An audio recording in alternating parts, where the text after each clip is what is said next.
கொள்கையுடன் வாழ்வதே தேசபக்தி. பாரத மாதா படத்தினை வைத்து குனிந்து பணிவது மட்டுமல்ல தேசபக்தி. உயர் பட்டம் பெற்றும் பல நாடுகள் செல்லாமல் பாரத மக்களுக்கு பணியாற்றுவதே தேசபக்தி. தியாகிகள் பெருமை நினைத்து தினம் பேசுவது மட்டுமல்ல தேசபக்தி. தனித்திறமைகள் பல வளர்த்து உலகில் நம் தேசத்தின் புகழ் உயர்த்துவதே தேசபக்தி. இந்தியா என் தாய் நாடென வெறுமனே இயம்புவது மட்டுமல்ல தேசபக்தி. நம் இன ஒற்றுமை, இயற்கை வளம் சீரழியாமல் நாம் இதயம் வைத்து காப்பதே தேசபக்தி. முடியாட்சி மண்ணில் மடிந்து, மக்களாட்சி மண்ணில் மலர்ந்த இன்றைய 73வது குடியரசு தின நன்னாளில் பள்ளியின் தாளாளர் அவர்களுக்கும், தலைமை ஆசிரியர் அவர்களுக்கும், அருட்சகோதரிகள் அவர்களுக்கும், ஆசிரியர்கள் அவர்களுக்கும் மற்றும் அலுவலக பணியாளர்களாகிய உங்கள் அனைவருக்கும் எனது இதயத்திலிருந்து குடியரசு தின நல்வாழ்த்துக்கள். நம் தாய் திருநாட்டின் வளமையினையும் செழுமையினையும் கண்டு வாணிபம் செய்யும் என்ற நோக்கத்தோடு நம் இந்திய மண்ணில் கால் பதித்த ஆங்கிலேயர்கள் கிட்டத்தட்ட 200 ஆண்டுகள் மேல் நம்மை அடிமைப்படுத்தி நம்மை ஆண்டு வந்தனர்.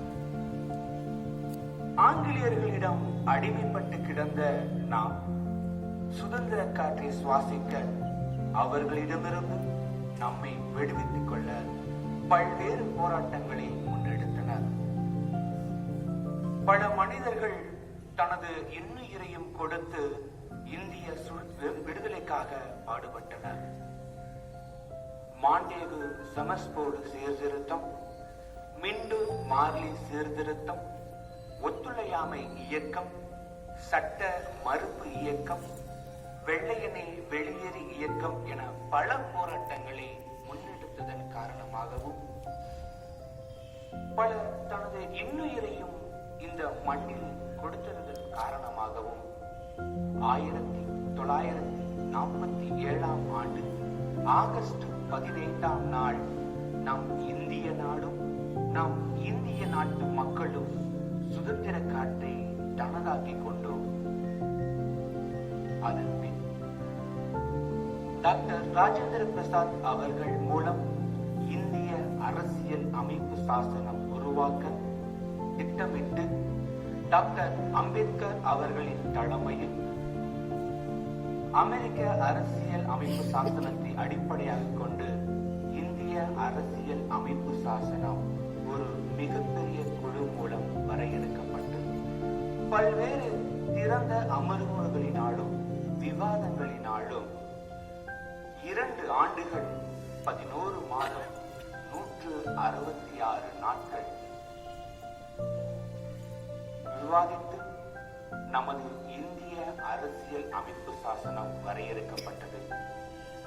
சரியாக 1950ஆம் ஆண்டு ஜனவரி 24ஆம் நாள் 308 பாராளுமன்ற உறுப்பினர்களின் ஒப்புதலுடன் நமது இந்திய அரசியல் அமைப்பு சாசனம் ஆங்கிலம் மற்றும் இந்தி மொழியில் கையெழுத்திடப்பட்டது. மக்களால் மக்களுக்கே, மக்களால் மக்களுக்காக மக்களை செய்யும் ஆட்சி மக்களாட்சி என்ற வார்த்தைக்கு குடியரசு என இலக்கணம் வகுத்தவர் அமெரிக்க அதிபர் ஆபிரகாம் லிங்கன். 1950ஆம் ஆண்டு ஜனவரி 24ஆம் நாள் இந்திய அரசியல் அமைப்பு சாசனம் கையெழுத்திடப்பட்டது. சரியாக 2 நாட்கள் கழித்து 1950ஆம் ஆண்டு ஜனவரி 26ஆம் நாள் நம் பாரதத்தின் முதல் பாரத பிரதமர் ஜவஹர்லால் நேரு அவர்களின் தலைமையில் முதல் குடியரசு தினத்தன்று தேசிய கொடி கொடிக்கம்பத்தில் ஏற்றப்பட்டது. முதல் தேசிய கொடியினை ஏற்றிய பெருமைக்கும் சாதனைக்கும் சொந்தக்காரர் நமது பாரத பிரதமர் ஜவஹர்லால் நேரு அவர்கள்.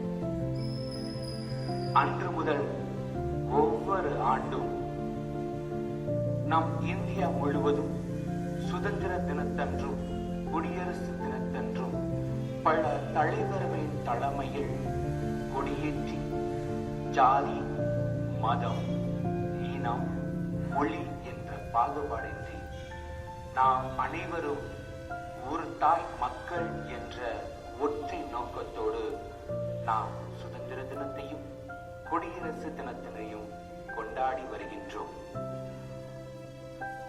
எல்லாரும் ரொம்ப அட்டென்ஷன்ல இருக்க மாதிரி எனக்குமே அப்படிதான் இருக்கு. அதனால ஒரு சின்ன சாங், ராகம்லாம் வராது, கொஞ்சம் பொறுத்துக்கோங்க என்னுடைய பாடல. நீங்க சேர்ந்து பாடலாம். வெள்ளி பண்ணி மலையின் மீதுலாவுவோம், அடிமேலே கடல் முழுதும் கப்பல் வீடுவோம்.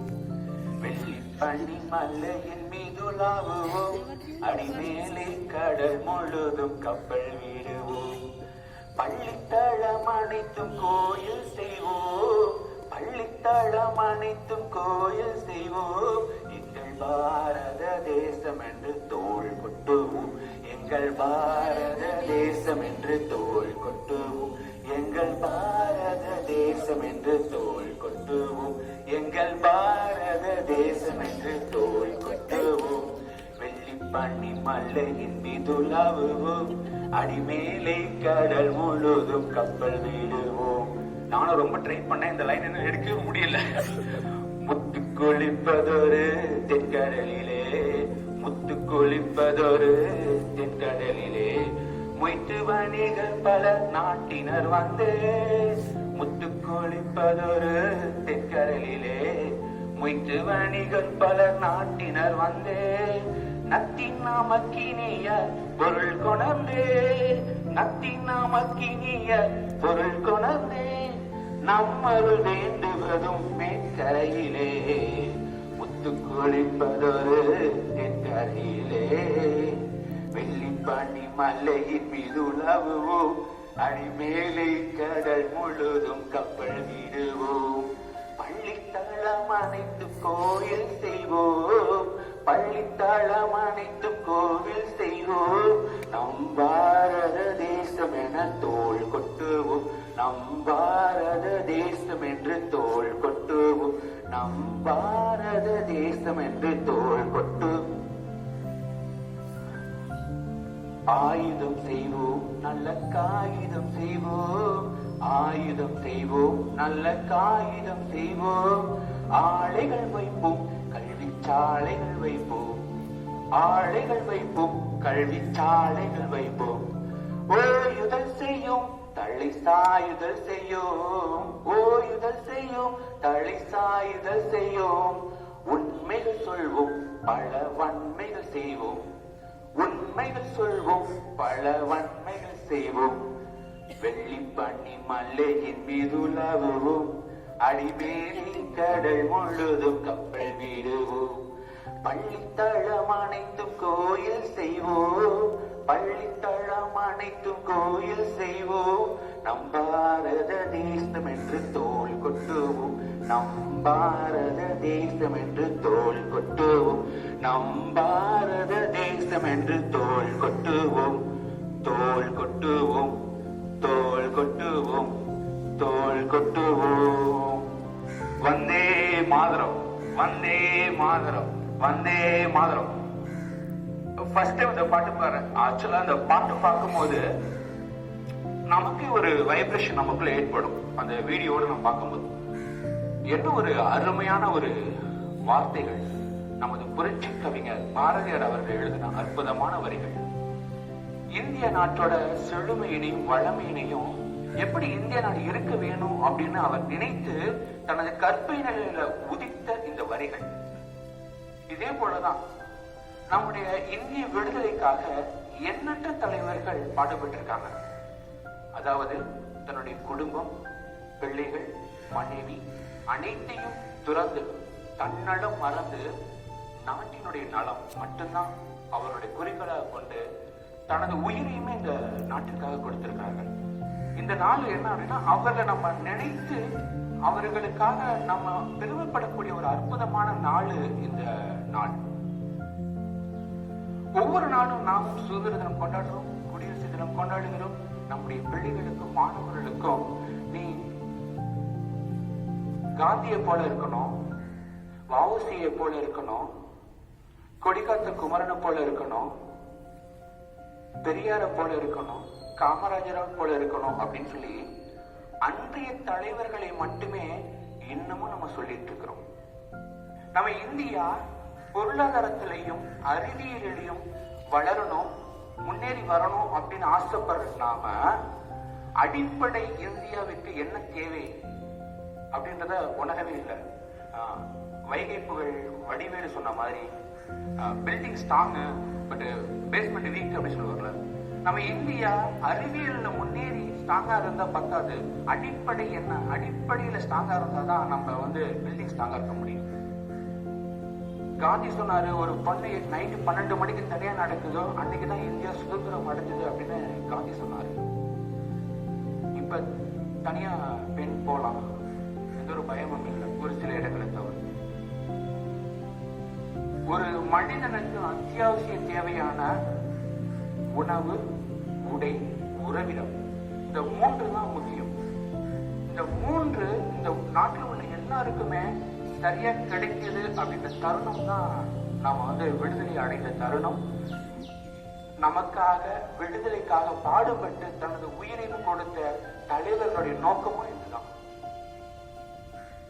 இது ஒரு கவிஞன் அழகா வர்ணிச்சிருக்கான். இன்றைய நம்முடைய நாட்டினுடைய நிலைய வர்ணிச்சிருக்கான், எழுதியிருக்கான். அதுல ஒரு சில வரிகள். மீனவனை தேடாத விமானம் எல்லாம் வண்ணப்பொடி தூவி பறக்குதுங்க. மீனவனை தேடாத விமானம் எல்லாம் வண்ணப்பொடி தூவி பறக்குதுங்க. ஒட்டு துணி கூட ஏழைக்கு இல்ல, பட்டு துணியில் கொடி பறக்குதுங்க. ஒட்டு துணி கூட ஏழைக்கு இல்ல, பட்டு துணியில் கொடி பறக்குதுங்க. சந்திரனுக்கும் ராக்கெட் போகுதுங்க, சொந்த ஊருக்கு பஸ் வர மறுக்குதுங்க. சந்திரனுக்கும் ராக்கெட் போகுதுங்க, சொந்த ஊருக்கு பஸ் வர மறுக்குதுங்க. சட்டையில் கொடி குத்தினா தேசப்பற்றுங்க, சட்டையில் கொடி குத்தினா தேசப்பற்றுங்க. சட்டையே இல்ல, இது யாரு குற்றுங்க? நன்றி. அருமையான வாய்ப்பளித்த தலைமை ஆசிரியர்களுக்கு எனது மனமார்ந்த நன்றிகள். தேங்க்யூ.